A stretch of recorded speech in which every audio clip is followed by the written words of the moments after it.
Thanks for tuning in to watch our latest webinar from Give a Grad a Go. In this webinar, we're going to bring you our top tips on how to get a graduate job just in time for National Graduate Week. Before we get started, make sure you subscribe to our channel. If you're on YouTube, click the alert notification button, and if you like the video, please click like and share. Welcome everyone. Thank you so much for attending Give a Grad a Go's networking webinar. It's really great to have you all here, and we're going to be giving lots of careers advice, and we're helping in collaboration with Newrotimes. So thanks so much for you guys for joining as well. So Give a Grad a Go, our mission is to help graduates find jobs that they will love. And we're going to give you some tips today on how exactly to do that.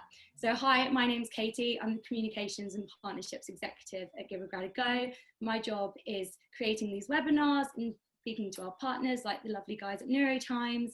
And my favourite thing about that is definitely being able to speak to you and hosting webinars like we are today. I'm joined by Claire Donaldson, who's Head of Operations, and Cary Curtis, who's our CEO and founder, and he's going to tell you a little bit more about us in a minute. So in this session today, we're going to have the introduction of Cary, and also from Manil and the others at Newrotimes. We've got the whole team with us, which is great. We're also going to go over how to prepare for applications, CV workshops, tips, interview tips and common mistakes. And we've got two guest speakers joining us today, Linsey Duncan and Archie Wilkinson. So it's going to be brilliant to have them on. Linsey's going to be doing a LinkedIn speech and telling us more about how she got to where she is now. She's the founder of Your Allies and the marketing guru. And Archie is the CEO of LifePower. So they're both going to show us how they got to where they are today.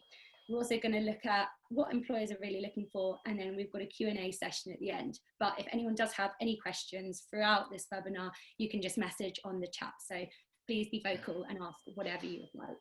So without further ado, I'm going to pass over to Cary, who's going to tell us a bit more about who Give a Grad a Go are and what we do. Thanks, Katie. Hi, everyone. And it's great to be putting this on with you guys and with Newrotimes. Yeah, my name's Cary Curtis, and I'm the founder and now general dog's body of Give a Grad a Go. I started the company back in 2009 with the mission to try and help grads find their first kind of career steps on their, hopefully their long-term career ladders. We started the company in very similar times to this, during the financial kind of crisis, if you like, of 2009, 10, 11, where there was mass unemployment within the graduate community, as the large corporate grad schemes were being cut back, and there seemed to be a definite kind of gap between people's experience from leaving university to then actually trying to find employment. The general gist of what I found was that people didn't know where to look or what type of services were out there, what recruitment companies actually did, and the services they can provide. And so kind of put the idea all together, and whilst trying to put it all together, I thought I might as well give that a go. And that was where the company name came from, Give a Grad a Go. Since then, we've actually gone on to place what is now over 4,000 people in their first or second job. We have placed those within over 800 businesses. Actually, some of those, the majority of that within the UK, but we've done our first placements over in the US and in Australia, and we've done a couple around Europe as well. So we are trying to expand at what is a relatively difficult time to expand a business globally at the moment, but we are giving it our best shot. As the name would suggest, we have kept our area of specialism within first, second, third jobbers, so those who would still deem themselves to be graduates. We actually phrase it as recent graduates. And the service that we offer is that we help companies identify the types of people who we think would be really good for their business and for the opportunities that are available within their business. But then also within for the graduate community that we speak to, we help them structure their CVs properly. We help them kind of identify the opportunities that they could be good for. We give them advice if we think that they're actually kind of looking at opportunities which might not be right for them, and we give them the chance to go off and think about that and come back to us. And so we like to think ourselves as a kind of a career service for graduates, and a talent acquisition service for clients. The important part all around that is that everything that we do for candidates, for grads, is completely free. So we actually charge companies for our service, and we charge normally on the basis that once we've actually successfully placed a candidate with that company, we charge them a fee for that service. So there is never any kind of charge to any of our candidates. The vast majority of the work that we do is in and around the UK. We are not sector specific, so there are lots of different areas that we actually do kind of work within. And what we have found over the years is also that we work with quite a few companies where we are working with multiple teams around different businesses. And so that's actually made things quite interesting for us, in that you can have a finance graduate who then might be interested in renewable energy. And so we have a renewable energy client who's looking for a finance assistant. And so there's some nice kind of matches that we can make with that. But then you can have your more general roles, such as like sales, marketing, where there are many transferable skills that we can actually try and coach those candidates on, and then figure out is more than identifying the types of industry that are actually of interest to those people. And some people will like the finance sector, some people will like the technology sector, others will like the legal sector. There's a huge array of talent really that comes through from that. We unfortunately can't place everyone that comes to us, but one of the missions that we're all very kind of I suppose very proud of to this day is that we just try and help as many people as we can. If we can't place them, we try and give them the tools, the advice and the guidance that they need to then be able to go off and know where to look, how to look, and how to sell themselves as best as possible. So that in a nutshell is us, really. It's been an interesting time for us over the course of the last few months. The jobs market has been difficult, but we are seeing some very positive moves back to where we were. It is a very interesting time to be a grad at this precise moment in time. And I say that because what happens at this time of year is lots of companies start thinking about grads as their next potential employees. Any companies at the moment who have potentially kind of downsized their teams might well soon be starting to do a lot better. And grads, or certainly we will be championing the fact that graduates would be the best option for them available at this time as they try and scale their teams back up without having to go out and hire lots of expensive people. So there could be some really interesting, some really interesting next kind of few months in the jobs market. And we hope to be able to try and help guide some of you guys through that. And so that's my piece. Thanks very much. That's right. Thanks very much. Big thank you to Katie and to Claire for helping to put this on. And it's great to be working with the Newrotimes on this. So thank you. Yeah, thank you. Well, thank you for giving a bit of an introduction. I hope that's given everyone a good insight to what we do at Give a Grad a Go and how we might be able to help you. And talking of amazing graduates, we have 5 of us today from Newrotimes who have actually started their own business, basically. And I will allow them to go on and tell you a bit more about it. I'm sure they'll be a lot more eloquent than I am describing. Hey guys, my name is Karthik Pandya and I'm the founder of Newrotimes. So what we are is we're a student-led organization that aims to bridge the gap between students and the industry right now. So how this came about was last year I was struggling to add things to my CV. So what I did was I started writing articles about the industry advances just to show employers on what, my knowledge in the industry and what I've been doing in my spare time as well. And that gained a lot more recognition. And now we have over 80 editors across 14 UK universities. And we've attained over 80,000 visitors as well, which has been amazing. So thank you guys all for the support as well. And yeah, I want to introduce you Kenil Shah, our Director of Life Sciences.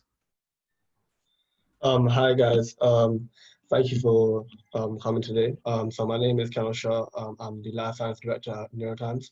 Our team produces articles and lab experiments about relevant scientific news and research. So currently, a number of articles that are ready to be published. So for example, we're discussing if promiscuity has a genetic background or microscale pollution. There's also one about racial disparities within medical healthcare. So we're working on releasing beam scientific experiments soon, and we're also working on company profiles to help students with the application cycle. Alara? Hi guys, sorry, I'm Lena, co-director of law at Newrotimes alongside the lovely Alara. So just a little bit about what we do. So currently at Newrotimes Law, our editors are writing on a range of articles ranging from the ethics of AI to fast fashion. So there's definitely an opportunity to write on whatever you're interested in within the legal sphere, as well as an opportunity to collaborate with a range of students across the UK. So that's a little bit about articles. I'll give it over to Alara to tell you guys a little bit more about our company profiles. Thank you, Lena, and hello, everyone. So we also have company profiles for law. This can be from the Magic Circle firms all the way down to white shoe American law firms. And in the works, we also have a range of articles that we will publish that are interviews with successful future trainees and vacation schemers. Hopefully they'll be sharing their top tips and tricks on how to land a successful career in commercial law. And we're also planning a commercial awareness competition. So these are a few exciting things in the work for us. So yeah, thank you everyone. Thanks guys, is that everyone? Just Mino left. Mino? Cool. Hi guys. I'm here to talk about Newrotimes Finance, which is a section that I head up. And our mission at Finance is essentially to work hand in hand with leading financial accountancy consultancy firms to ensure that our members have the most opportunity and can get a grip with industry expectations and acclimatize while they're still at university. Right now, we have an array of articles on the website, as well as the company profiles, which have been discussed by our law heads. These range from pertinent commercial awareness issues, such as last week we had our neuroscience data science week, and articles like this, which are written by students for students, enable our members to go into interviews and into the upcoming recruitment season well informed about everything that is finance related. And that's something that we really pride ourselves on at Finance. And to enhance this, in the coming year, we have our flagship Black Minority Ethnic Careers in Finance event. This event essentially combines leading employers who come from Black and minority ethnic background to link with our members in line with our mission statement to ensure that people can see how easy it is and how valuable it is to get into the workplace with an intrinsic focus on Black and minority ethnic careers. As well as this, I would like to finish by talking about Newrotimes Recruitment. This upcoming year, we are planning on expanding as much as possible. In our first year, we were able to rack up 100,000 views, and as Parth said previously, over 80 editors. And this year, we hope we can go further with this. So thank you for that, and enjoy the webinar. Thank you. Cool, thanks so much guys, thanks for the introduction, and yeah, it's really great to have you here, and thank you for your help getting all this webinar put together and getting everyone to sign up. So now we'll get to probably the reason why the majority of you are here, how to start looking for jobs and the kind of tips that you might need. So the first thing you want to be deciding is what industry is for you. So Give a Grad a Go, recruiting over 15 sectors. We have 600 plus careers launched with us. And these are a wide range, you know, from banking and finance to legal, digital marketing jobs. But the thing to think about is, what experience do you have in that industry? What industries are you interested in? It's also good to look at whether you want to work for a startup or a large corporation. I know when I was at university, I thought, I'm going to apply to the big firms, you know, that's where I need to go. That's the kind of thing I think a lot of people at university think of, but actually you can get a lot more responsibility and a lot more opportunity from looking at a startup. And that is something that at Give a Grad a Go especially, we've done a lot of work with. So another thing to consider is, what have you enjoyed in the past and what you think you might enjoy in the future. This doesn't necessarily have to be the sector specifically. So for example, you might have enjoyed law and think that you want to go into the legal sector, that's great.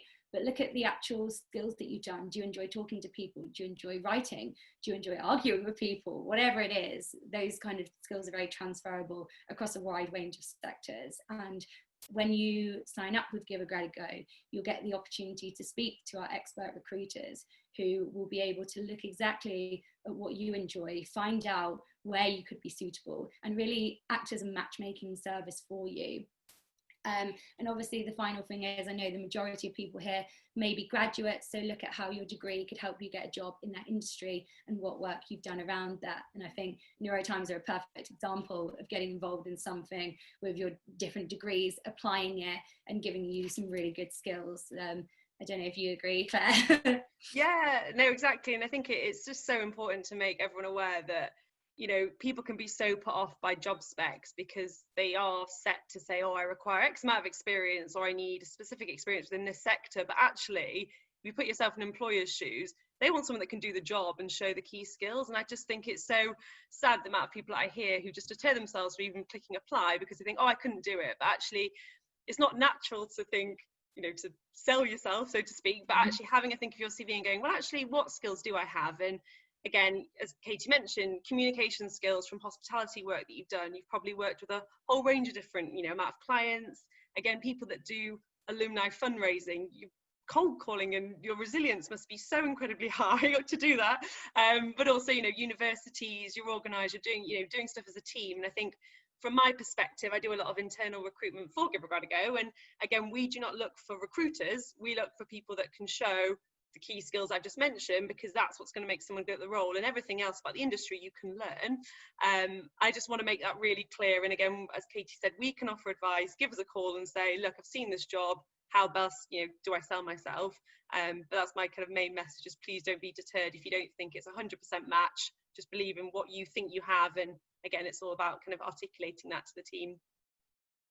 And this is coming from Claire, who has over 6 years experience recruiting in the sector and is head of operations. So she really knows what she's talking about. And to put that into perspective, before that I worked on a farm in Sheffield. So I promise I didn't have, you've probably all got way more than I have already. So it can be possible, I promise. Cool. So second thing, we thought we'd take a bit of a slant on the interview with this webinar, because as we all know, the majority of things now are going virtual. So the first top tip we have, and this sounds obvious, but prepare your video software and technology. In general, the employer will tell you what software they want you to be using. So it's best to go with that, but I would recommend testing it out. I know before we started this webinar, I was messing around with Zoom, trying to work out how to invite people, how we were going to be doing the webinar, and it really did help actually having a practice session with Claire beforehand and getting to grips with how we were going to go through all the different slides, transferring over different things. So it sounds like an obvious one, but yeah, it definitely is worthwhile.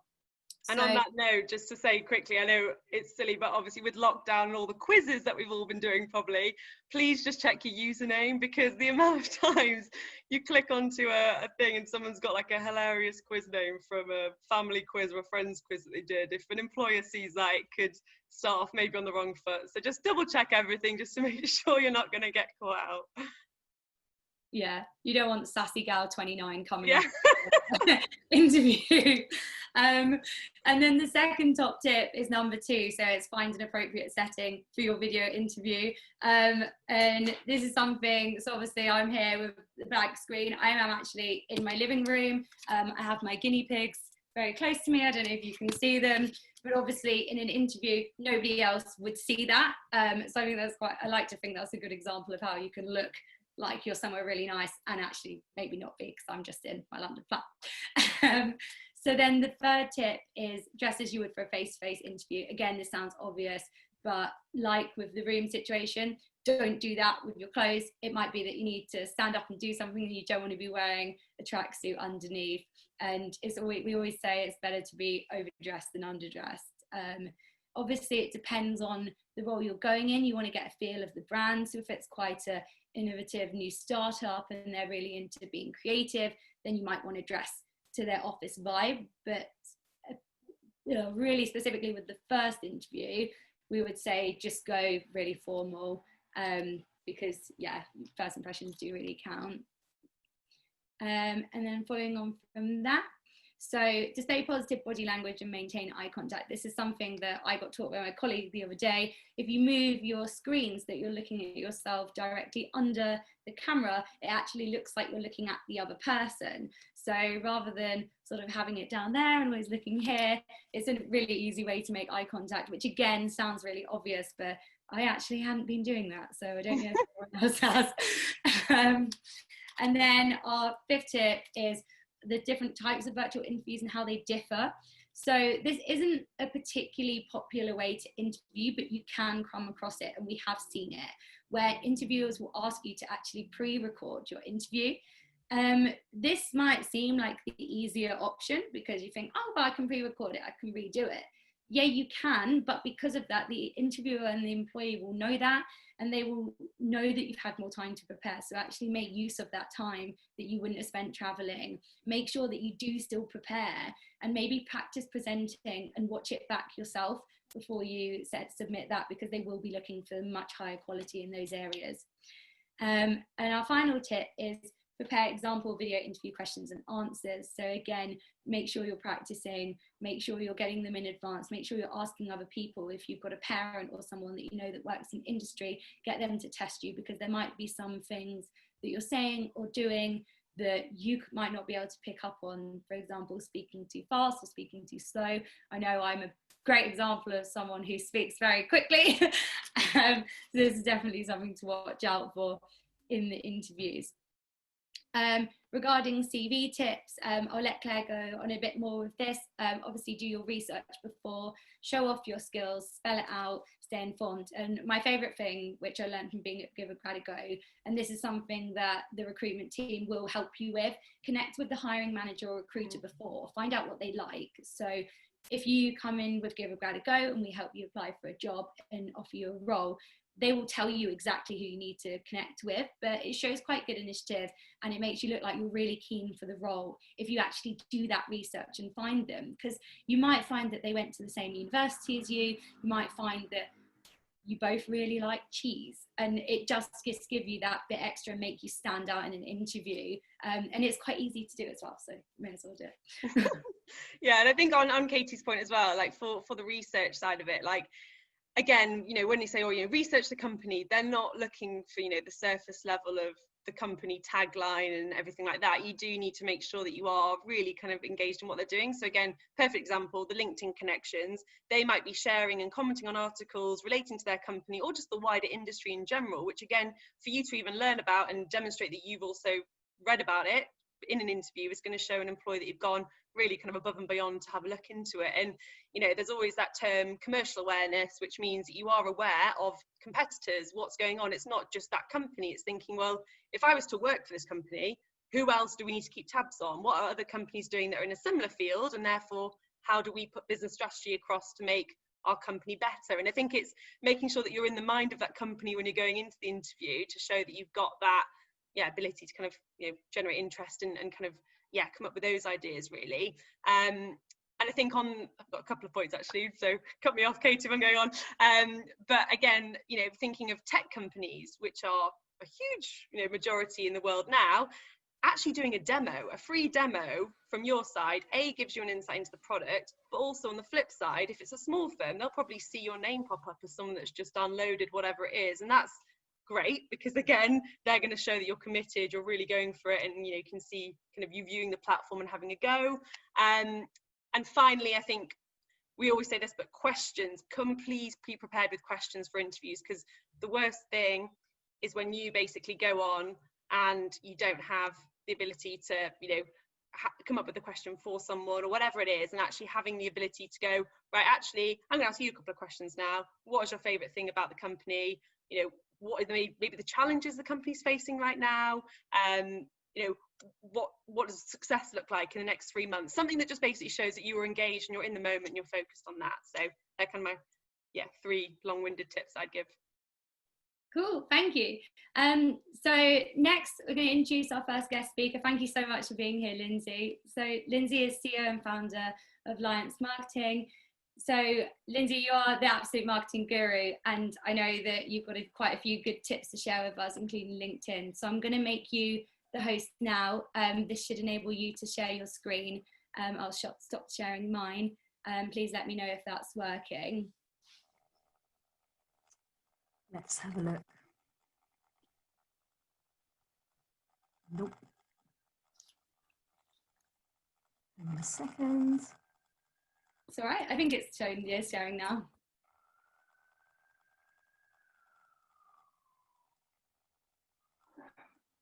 Bingo. Can you see my screen? Yeah, it's perfect. Thank you. Hurrah. Thanks for the intro. Nice to be here. Yeah, I'm Linsey Duncan, founder of Your Allies. I've been running my business for about 10 years now. So we're a consultancy firm serving software, tech and SaaS businesses. I've been in marketing for about 20 years. And yeah, Katie's invited me to just share a bit of background on my career. I'm going to kind of do it in a context that's hopefully helpful for you guys rather than bore you with the last 20 years in great detail. And I'm also going to talk quite in depth about LinkedIn because it is so important as part of your next step and building your career from now and for the rest of your life, really. It is the B2B networking platform. So we'll get into that though in a minute. So I was a French business student at Royal Holloway, University of London, decided marketing was where I wanted to start my career. So when I left uni, I started looking at the jobs out there. My inclination was, what cool brands appeal to me? Apple, Google, Coke, Nike, where can I go?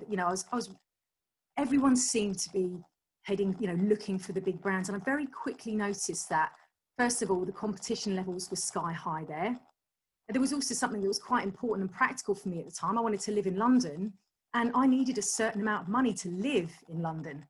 And so I decided, well, I have to kind of broaden my search. I've got to be a little bit more open-minded about the kind of job I want.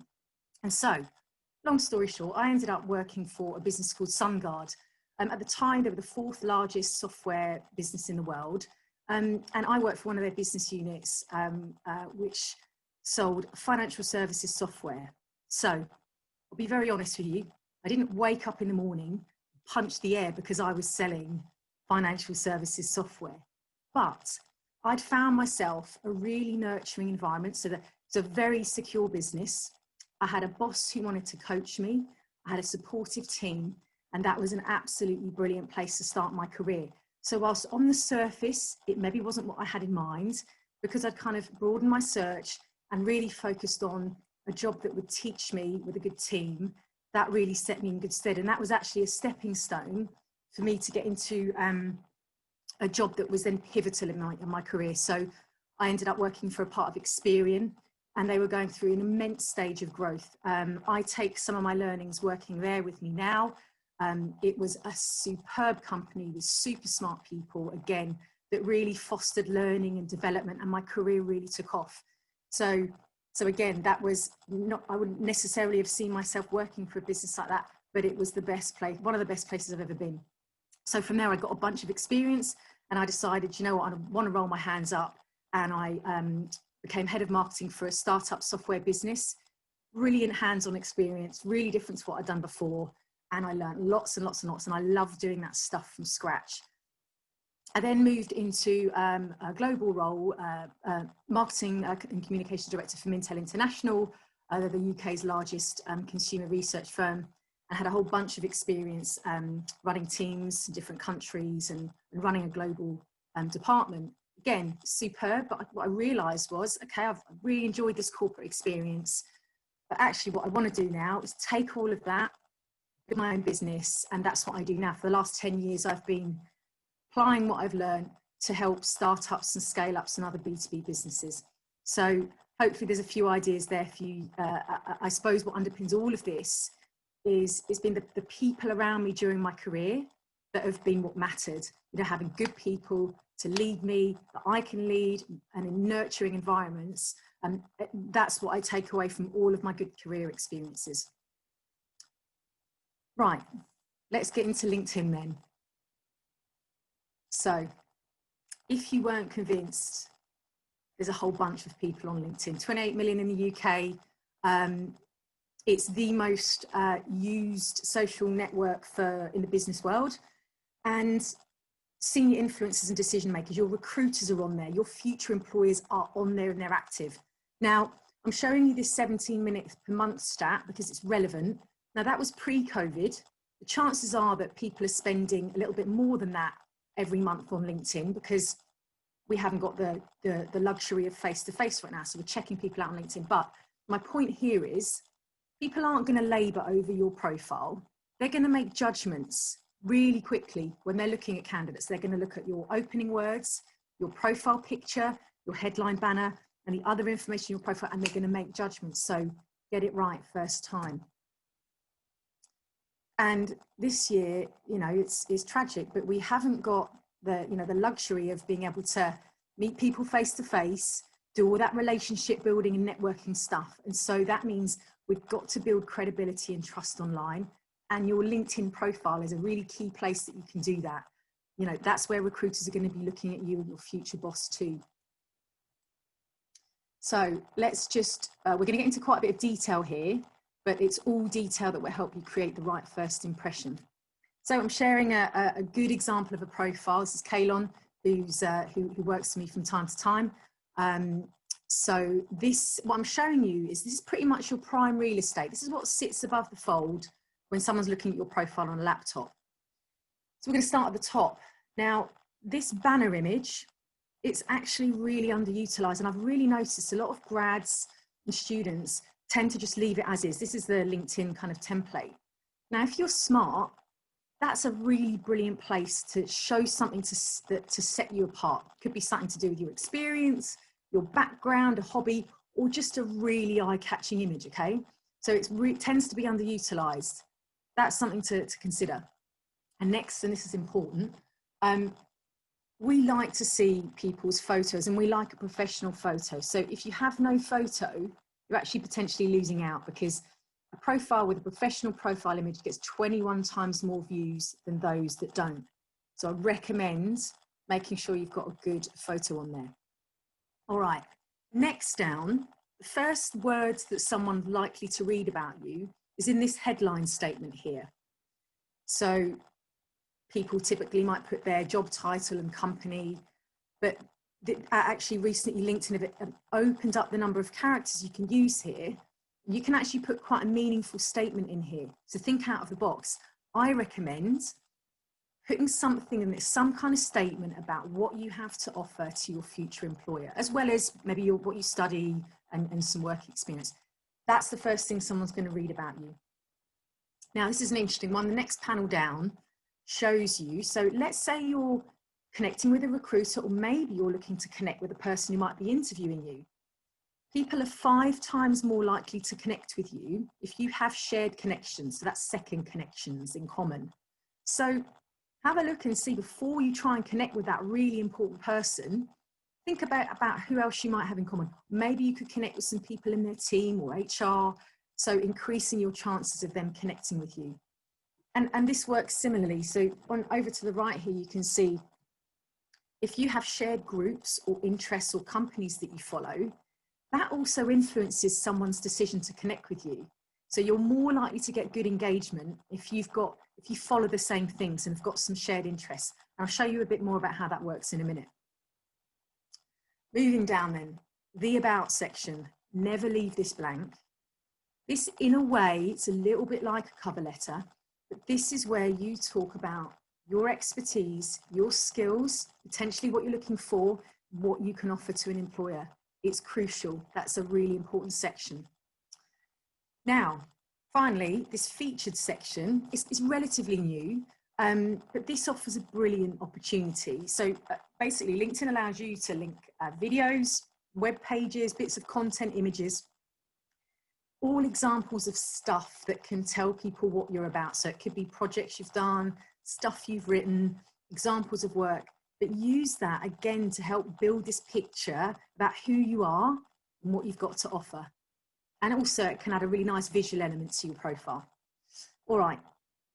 Now, important to think about this as well. A lot of the time, when people are looking at your profile, they're going to be looking at it on their mobile. So the difference here is that shrinks the opening statements that someone sees about you. So I'm going to sound like a broken record again. but those opening words are really important. So try and really get that value statement up front. Okay, so this is an example. I've protected names, but this is quite an important one. What Zara's done here isn't wrong, but this shows you how. So this on the left here, this would be the job title or position you've put in your profile, and this equates to the company or organisation. Now, unfortunately, when I see Zara in my feed, she's looking for a new role and looking for a new role. Just think carefully about how those words are going to come across when you're deciding what to write in those particular fields. It's got to create the right impression. Right, now this kind of relates to a point that Claire was making about Zoom names. It's really easy when we set up our LinkedIn profile, we kind of rarely look at our contact information again. So first of all, you might not know this, but LinkedIn lets you edit your URL. So it will typically give you your first name and your surname and then a bunch of gobbledygook. You can go in and edit that and make it sound like something more meaningful. So for me, it could be Linsey Duncan, your allies. I've actually managed to get Linsey Duncan, which is nice and clean. But you can use, try, Linsey _Duncan. You get what I mean. You can make it look prettier, basically. So have a go and see what you can get. Now, make sure your email address is suitable. boozehound99@hotmail.com may not go down so well. Okay, so just make sure that's all looks good. And consider adding your phone number in here as well, make it easy to reach you. And another little good indicator for you, as you're building your profile, LinkedIn will tell you how far you are in their all-star rating. So if you get a good rating from LinkedIn, it means you've done a good job. So it's a good indicator. Have your eye on that. Right, I'm not expecting you to read all of this, and I'm happy to share my deck with you after, but I found a really brilliant about section from a graduate, and I'll tell you what I liked about this. So she started with a really passionate and personable opener. She's then gone straight in to give a very concise overview of her studies, a career focus, very importantly, is the transferable skills and some of her key experience. So 2 paragraphs, I've already got a really good feel for her. She then goes into a little bit more detail on her experience to date. And she's also touched on some of the personality traits that she thinks make her, a good recruit, a good employee. Then what I love is she's finished up by touching on some really interesting aspects about her background and interests. And that's a great conversation starter. She's just showing that she's got more to her. So this is a great structure, just as a good example for you. Now, let me just show you down here. So she's mentioned that she cooperates online with an NGO in the Czech Republic, and she helps migrants and refugees with their integration. That's pretty impressive. So she's taken that and she's used that to build her headline banner image. So immediately I'm like, that's really interesting. And now I understand what that image is all about. So that's just an idea about how you could approach that image and make it stand out.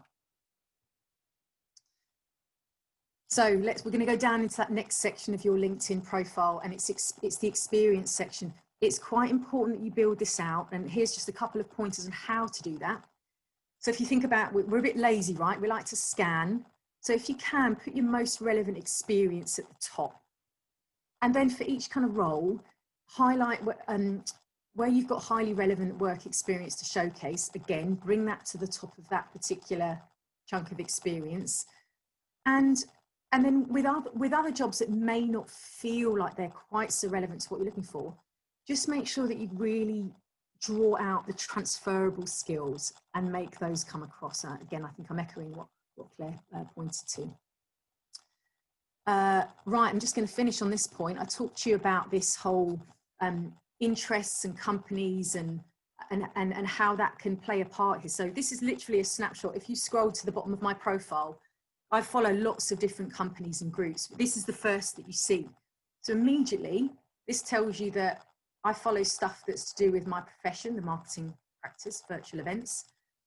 It shows that I like bigger picture stuff. TED, who doesn't? ITRS and financial services, they're groups that are specifically to do with my client's world. And I've got Royal Holloway, that's my education. So you can see these small things all play a part in sharing a picture of us and the picture that future recruiters and employers are going to see. So I'm hoping I've not overrun. I'm going to wish you all good luck. I have to drop off the session just now. Claire, Katie, if any questions come, please share them with me after. Feel free to connect with me on LinkedIn as well. And yeah, I wish you all the very best with your endeavours. Thank you very much. Thank you so much for coming and sharing that with us, Linsey. That was really, really useful. So thank you very much. I'm going to reclaim the host now. I think, can people see my screen, and I'll just go back to our PowerPoint that we were on originally. I've definitely learned so much from that. I think I need to go through my LinkedIn and sort out my that's what I was thinking as well. I was like, I need to change my banner heading now. I didn't know you could do you could change, you could change your URL and everything. Literally, no idea. No, I know. I awesome. need to think about what I'm doing now. So we had one question for Linsey. I don't know if you've got 1 second just to answer this one. Someone asked, what would you recommend to place in the top banner of LinkedIn? I know you kind of already provided us some examples, but perhaps just before we steal any more of your time, just what's the best one you've seen? There's no best answer, right? It's a bit easy when you've got a company to work for, because you should have some company branding you could use and some messaging there. I would say, you know, think about something that is meaningful to you. It could be a hobby, a pastime, where you live, something to do with the industry you're looking to get into. There's lots of brilliant free imagery out there. Look at a site called Unsplash. They have brilliant, it's a brilliant free source of imagery. It could just be different colours. There's no right answer. Try and make it something that could be a topic of conversation, something you could bring in, something interesting. I think that's the best advice I can share. Cool, that's so good. Thank you so much. And yeah, thanks for sharing your time with us. I know you're absolutely swamped under, so thank you, really appreciate it. Cool, so I don't think we've got Archie with us at the moment, which is a shame, but this might be because unexpectedly we've actually reached our capacity, which is amazing. This is our first webinar that we've hosted, so it's absolutely... Oh, you are here, Archie. Oh, amazing. Are you able to be added as a panelist? Let me... how do I get Archie online? Archie, have you got the email link that's invited you as a panelist, and then you can be added? How can we do this?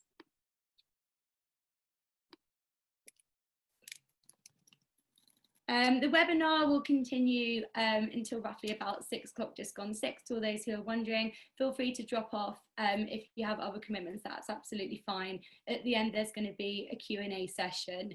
So, but also we are always open to answer questions here at Give a Grad a Go. So if you connect with any of us, we'll always be able to help you. So if there's anything that you think of afterwards that you go, oh, I wish I'd asked that in the webinar, like, you can message any of us, and equally the team at Newrotimes will be here as well. So we might end up going on slightly past 6, but as I mentioned, feel free to drop off if you need to before. So just while we see if Archie will be able to join us on the panel, if anyone does have any questions at the moment, please ask them. Yeah, I can see a couple actually that have popped up, so I can dip in now whilst Archie's coming on. Just to refer to from Pav, obviously asking, which do employers prefer, skills-based CV or experience? And again, you're going to hate this answer, it's a bit of both, because basically what you want to do is have, if you don't have that much experience, then definitely showcase your skills. And what I'd suggest is, if maybe it's a little bit limited, maybe through uni you've been focusing on your studies, I'd maybe have a section underneath your kind of university course going skills, and kind of outlining the key ones that you think would be applicable to that job. And you can change them up, you know, you can have various different ones depending on what role you're going for. On the flip side, if you have a bit of experience, again, that's really key, and that should come quite early on, but you can also highlight the skills in there. So you could always have kind of my experience at Give a Grad a Go recruitment consultant, and then key skills under that. I learned communication, organisation, etc. So that's quite a good handy thing. Again, a question we've got from Raphael in terms of, when you say connect with the hiring manager, you're referring to connecting with on LinkedIn? And yeah, absolutely. So again, if you can find them on LinkedIn, doing a little Google search, feel free to connect. I think a lot of people think that's like a friend request on Facebook, but it's not. You're not being weird. It's very normal to try and kind of get your network out there a lot, and I think we definitely encourage it. Again, it just makes sure that you're kind of, you know, you're in their mind a little bit, and you know, they're going to remember you. If they interview, they might go, oh yeah, I remember that name actually. And you know, it's a good conversation starter, and as Katie said, you can see a lot more about maybe common interests or the same university or whatever it was. So yeah, definitely encourage that as well. And you might even see people from your school that work there, which again is a great way in if you can give them a bit of a nudge and put in a good word. Let me just have a look. Any other questions? Yeah, really good question actually about how we, I suppose with coronavirus and everything, I appreciate it is so difficult to try and get skills out there. And I think with the people that we've been speaking to, depending on the sector and things that you're going for, it's about looking at quite a lot of like online courses that you could do. So for instance, there's one really cool one that is called Future Learn, which I'll send. So Future Learn, and that's got loads of free courses that you can tap into, and it's complete, like loads of them, and it could be related to marketing, technology, whatever it is. So that's really good to go on to, and you can kind of build up your skill set on there. Obviously, if you are looking at marketing in particular, like Google AdWords, there's a lot of courses on there.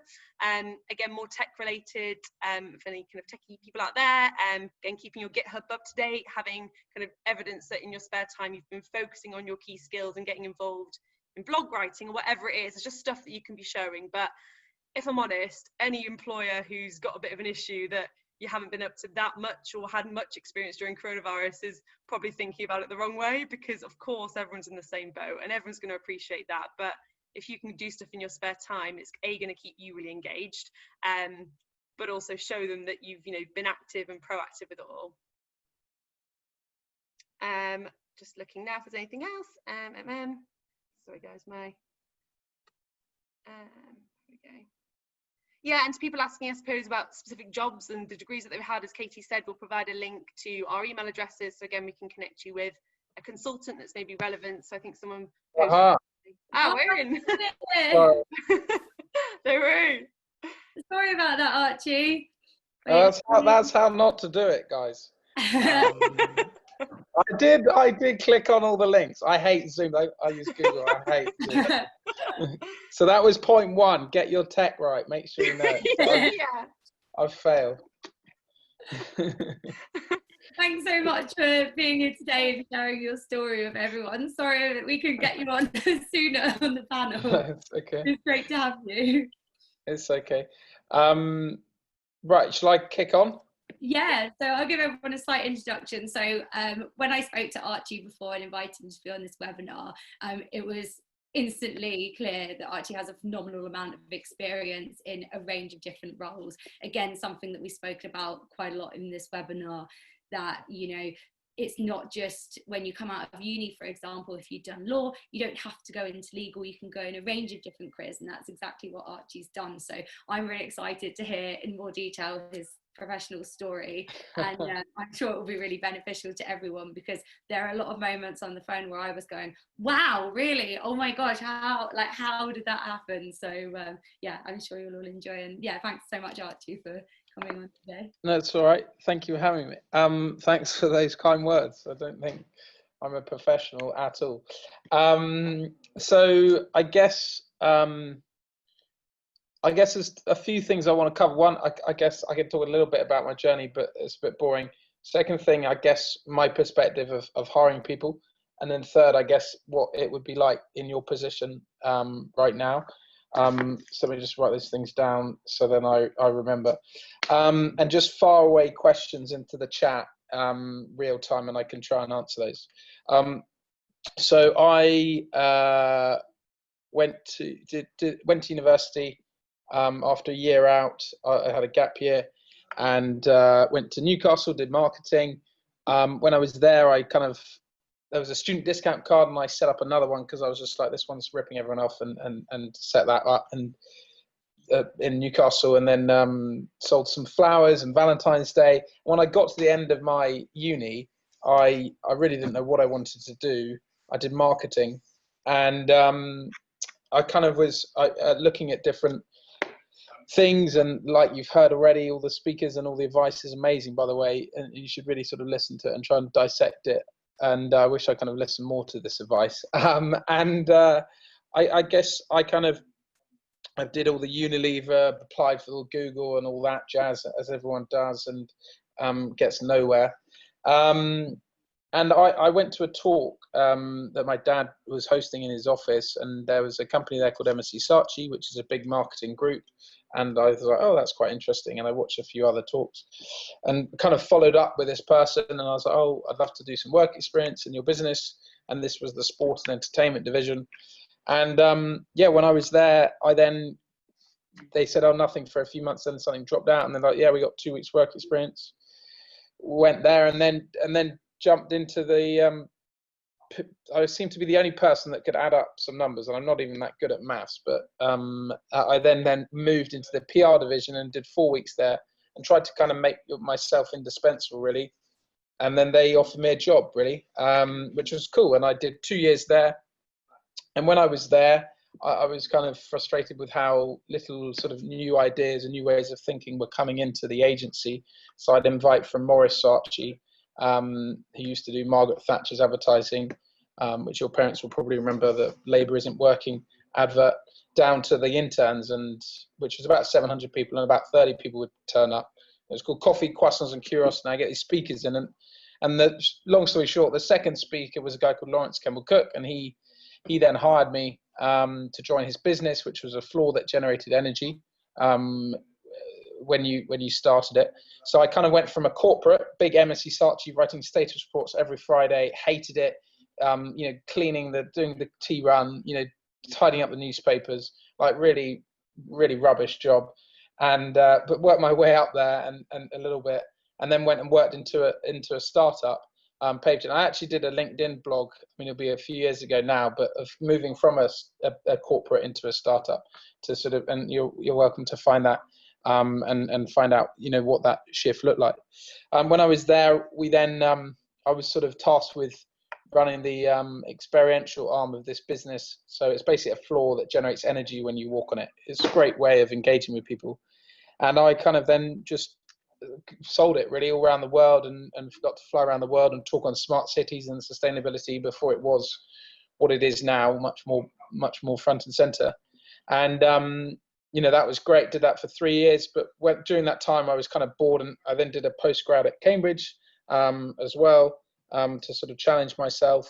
And then a guy called Antti Ganju said, "Oh, Archie, I've seen what you've done. Come and work, and let's launch a new business." So we launched LifeSaver, where I am now, which is about sort of changing on-the-go power in a more sustainable way. So we ultimately sell power banks like this and this, to keep you powered at events and festivals and venues. Obviously, they're not happening right now. So that's what we do really now. So Formula One was our first client. And in 2 years, we've had 40,000 customers in 11 countries. And we're now sort of focusing on our ocean plastic one, which we'll be launching later this year. So we're that's a real fast forward snapshot of what we've done and worked with some awesome companies. But I guess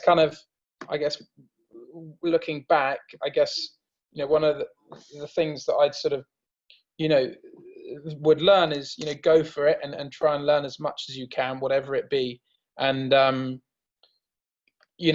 think that, there's some amazing companies out there now and doing amazing things. And if you look at the trends now, you've got artificial intelligence and what that means, in terms of robotics, deliveries, automation. You've also got things like biological. So Neuralink, like Elon Musk, which is all about putting a chip into, which they've already put a chip into a pig. These kind of business, these are growth areas, right? And then you've got something that I'm very passionate about, which is sustainability, which is something that I think is one of the biggest growth sectors, is going to be the next COVID crisis, but a much more bigger. So I'd say that that is a huge area to explore, and it's still very early on. And a lot of the people, your parents' ages, all those bigger businesses who run big corporate, they don't understand it, they don't get it. So those would be my sort of short things, really. But firing any questions. But I guess, yeah. So that's kind of how it's been. But don't be despondent by no's and rejections, because those are the things that are going to push you forward. and there's the things that are going to drive you. The second thing is, don't compare yourself to other people. You know, you live in a much more social world and social media world than I did when I left university. I mean, when I left school, the iPhone hadn't even come out yet, right? So, or came out as I left. So, you know, don't think that, oh, John or Cheryl's doing amazing things like that, and then, you know, don't let that get to you. Just set your own goals and try different things, and, you know, try and challenge those things. And I guess, you know, echoing on what people have spoken about, you know, applying for jobs and things, just get out there, and, you know, email people, message people, do some work experience. Right now, people aren't really hiring. You know, you don't have to be a rocket scientist to work that out. But there are areas of growth, and I think, you know, you have a great opportunity to just go in and say, look, I'll work for you for 2 weeks for free, you know, just to learn and do that and see what you can learn by doing that. And if you're good, they'll hire you. You know, there's always a job for someone that you know, if they want to keep you, and you'll have a different perspective. You understand TikTok, you understand the future, right? A lot of these people don't understand those things. And then, so I guess, like, where you are now, you're probably in two scenarios. One, you either know what you want to do, or you've got no idea, right? I'm really trying not to swear. And so I was probably in the didn't know what to do. So if you're in the first thing, you know what you want to do, go and do it, go and test and do it, and then you'll work out if you want to do that. So I actually, when I was 16, I did some work experience in an advertising agency. I then bought a book called Advertising for People That Hate Advertising. So I was like, I don't like this. This is rubbish. So, thinking that I did, right? So if you know what you want to do, go and test it, and go and work out if you do want to do that. Second thing is, if you don't know what you want to do, just have a look at some different things out there. And there's a great book at the moment, which they're not even teaching yet at some of the leading sustainable courses in the UK, which I was shocked by talking to someone recently, which is called Drawdown. Okay, it's the most comprehensive plan ever proposed to reverse global warming. Okay, and in here are 100 ideas of literally from energy to food to land use, transport, materials, women and girls, buildings and cities. And these are 100 ideas which are going to grow in the next 30 years. So, you know, these are things that you will probably have, you know, a lot of you will have careers in, you know, and it's really succinct. It's really simple. I've been reading a new one every lunchtime, and it's got amazing scientists. So, I mean, this is a great book. It's on Amazon. It's written by Paul Hawken, like a hawk and a bird, and then EN at the end. And look, that might give you some inspiration to work out what you want to do. And then go and try and do it and work it out and go, if I don't like that, well, that's good. Don't be despondent by that. You actually know what you want to do. And then when you get to kind of applying for jobs, you know, I don't really look at what you got in your GCSEs or what you got in your A-levels or what you got as a degree. That's irrelevant, really, in my view. It's about what your attitude and your mindset and initiative. And those are the three things. I can teach you to move something from A to B or use a software. You can learn that. You can learn those skills. You're young enough to learn those things. And so it's about your mindset. So if you're positive and you know, you're engaging, you know, look them up, look up the people before a meeting or things. And it's really easy. You know, Google is amazing. You literally put in their name or the company and you just go on. If you often see, you got web images and then you got the news tab, right? So I'll do this before Friday because I've got a few meetings on Friday, and there's a few, you just look up what the latest news is with these different corporates and you go, oh, okay, hey, what about this? You might not use it, but at least you know about it. And then as the other speakers have said, you know, looking at LinkedIn, you can see what they like. Look at their Twitter because they've often posted something. Look at their company because you might have seen something that, you know, and you'll have a connection somewhere. It's kind of crazy. And so that's what I would say. Do send in your questions now. I don't know. I've got one from Sarah here. Sarah, she says, Archie, how do you keep on top of what's going on in the world? I guess you kind of answered. Anything else that you'd add to what you said? No, well, I probably haven't answered it. So I think there's kind of so different things, right? So books, obviously, reading books is useful. I don't read enough. Second thing is the news or the radio. Podcast is really good. I've been less, I don't travel so much now, so I'm not tuning into as many podcasts. Newsletters, so there's very different newsletters I get, like Edie, EDIE, which is a sustainable blog. Other things like McKinsey, Bloomberg. I get Bloomberg Business Week, so that's quite useful. That's really, I don't really buy a paper, but that's probably, if I do buy a paper, it's that, or I buy the FT Weekend. And that's quite distilled. It's not actually as financially as you might think it is. It's much more about businesses, and in there you get a summary of what's going on in the world.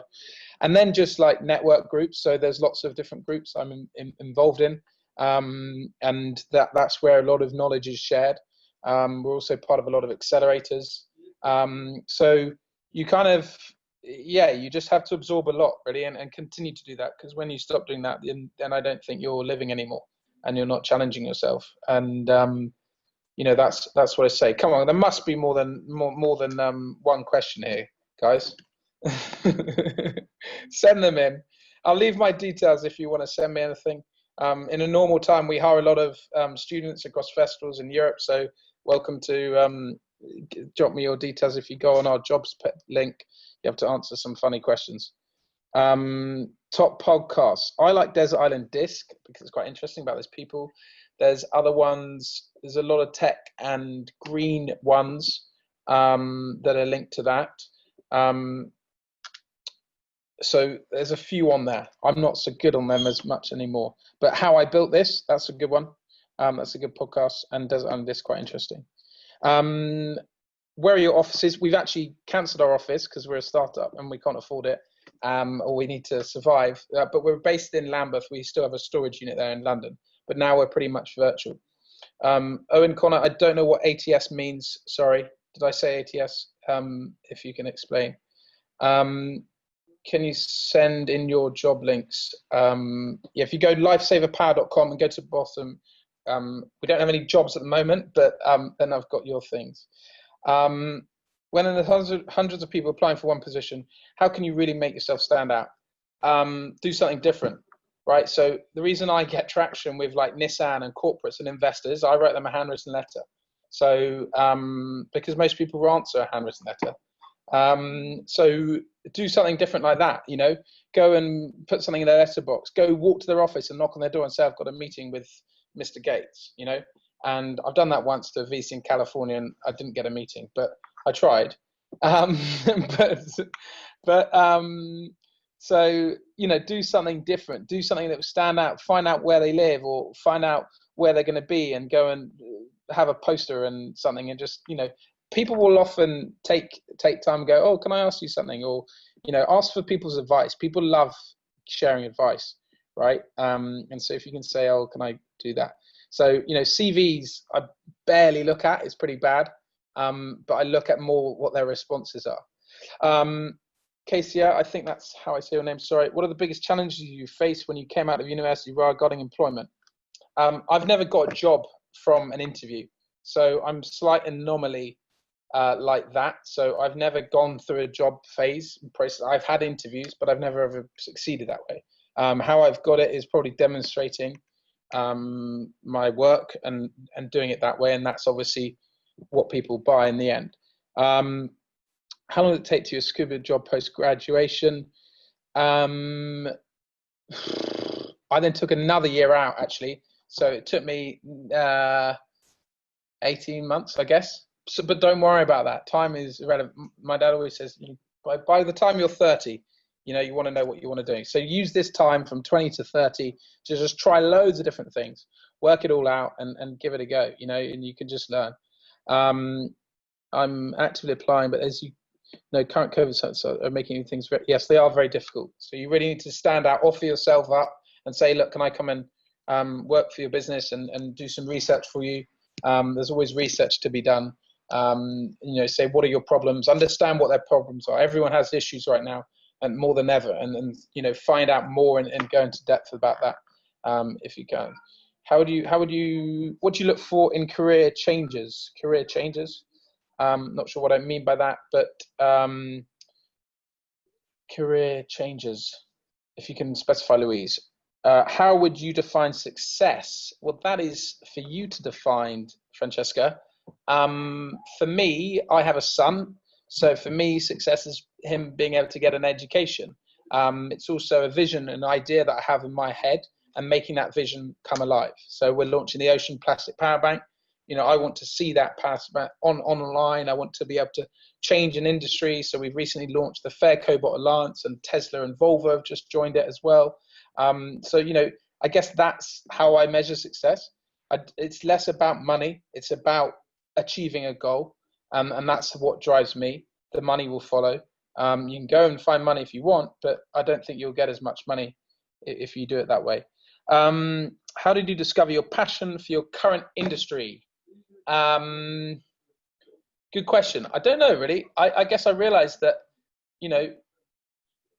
there's two things that we can do, right? We can either solve the problems that help us live longer, like we're doing now with COVID, or we can actually solve problems that are going to extend life for my son's grandchildren and your children's children, right? I think the latter is more important personally, but we can obviously debate about these things. So I care more about polar bears, and there's not going to be any Antarctic, there's not going to be any ice in 80 years time, right? Like that's what hurts me. David Attenborough is obviously a big inspiration to a lot of people on this call, I'm sure. I haven't watched his recent thing from Sunday night yet, but I've got it on record. So, and then just reading into it. I mean, this book generally is like the Bible, and anyone I've spoken to in this space and the people behind it, it's really interesting. There's another guy called John Elkington, and his book's called Green Swans. He's the kind of godfather of sustainability. He came up with a triple bottom line in 1994, and his recent book is called Green Swans. So triple bottom line is all about stakeholder approach, so about people, planet, and profit, right? So before it was a shareholder approach, just about making money, suck up all the resources, chop down rainforests, plant oil, and do it that way. Whereas actually he's about, right, we need a sort of ecosystem. And there's now a movement of businesses, which is another great place to have a look for businesses that are growing and are doing amazing things, are B Corp, so B corporations. We are one. There's less than 3,500 in the world. And there are some really, really exciting businesses in there doing amazing things, from food delivery to all sorts of crazy things, but really impactful things. And they'll make you get out of bed in the morning. Right, I'm going to try and whiz through these, Katie. We're running slightly over, but if everyone else is happy with that, I say happy to we'll stay on for another 10 minutes perhaps. We've just got a couple of slides at the end, so yeah, okay. Take 2 more questions perhaps. Is that going to steal your time as well? No, it's okay. Sorry, my bad. Automated tracking system. Do you use this for hiring? No, I don't. I use it by looking someone in the eye and if I like them or not, if they've got initiative. What is the next project you're working on? The ocean plastic, I've mentioned that. And I do also have a few other things. So follow me on Twitter if you want to see that. As someone who really wants to get involved in sustainability, climate change, where should I be looking for these types of jobs? So B corporations are amazing business. There's 3,500. That's quite a bit of reading to get your teeth into. Look at them and then look at where they've had recent press, because then you'll see where the stories are. So then you'll find other blogs there. I mean, this book, there's 100 ideas. There are probably thousands of businesses solving these problems. And I'm not getting any commission for this book, by the way. I should be. Where should we be looking for, or just become involved in the industry? It's a good idea to send your CV, cover letter to companies, even if they're not advertising positions. Probably one for the Give a Grad a Go guys. If you had one tip, what people should do now to find a job successfully given the situation, what would it be? Get out and talk to people. That would be, go and talk to them. Go and talk to the people. The worst they do is they say no. But at least they know, okay, Hannah, you need to go and do this and this and this, then we'll hire you. Or go and learn this, or right. Career changes. I mean, what would make you hire someone who's coming from a completely different sector or job? Again, attitude and initiative. It doesn't matter what you've done. You can almost give a different perspective. It's almost better in some ways, in some scenarios. It depends what the role is, right? If you're just moving something from A to B, it doesn't take a lot of brain power, but I think giving them a different perspective is important. I hope that's helpful. Thank you. I'll put my details here if anyone wants to follow up with me and other things. Yeah, thank you so much, Archie. I think you're absolutely brilliant, and that was really informative. I'm sure to a lot of people, and it's great that we managed to And I'll answer write the book. questions as well. And I will buy that book. Yeah, do. It's really cool. It's quite, yeah. I'll put it on here. So, because we're running slightly over time, I'm going to skip the questions. But as Archie said, please message him if you have any questions. You can also message Claire or I or anyone at Give a Grad a Go, and just mention that you're on our webinar, and we can follow up with that and answer your questions afterwards. I know quite a few of you are probably looking for opportunities at the moment, and we do have some. So our first one is that we've partnered with Lively. Lively houses are bill included. They even supply your own toilet roll and a cleaner as well. And we're doing a partnership with them so that you can get £300 off your first month's rent in London. This will all be sent out to everyone as well in a follow-up email. So if you don't have time to scan the QR code or it's not working, don't worry about that. We'll send over all the info. If you would like to join our next graduate webinar, which is going to be on women in business, please do in November. You can email me to confirm your interest. I am absolutely overwhelmed with the amount of people that we've had on this webinar. Thank you so much for everyone that has attended. It was a lot more than we were expecting. This is our first webinar that we're doing, so it's great to know that there's such a big interest for it and that so many people are actually keen to sign up. So thank you all for making that possible. In the meantime as well, if you are interested in a small opportunity just to boost your CV, we have a content guest blog program, and this is written for students by students. So if you would like the opportunity to write for us and you also get a chance to win £100 cash, please email content@giveagradago.com. We're also doing another competition with our new Facebook group, which is called Go Graduate Network. I'll be sending the link round to this. If you join that, you're also in for a chance to win £100. We love a competition. And lastly, you can subscribe to our YouTube channel.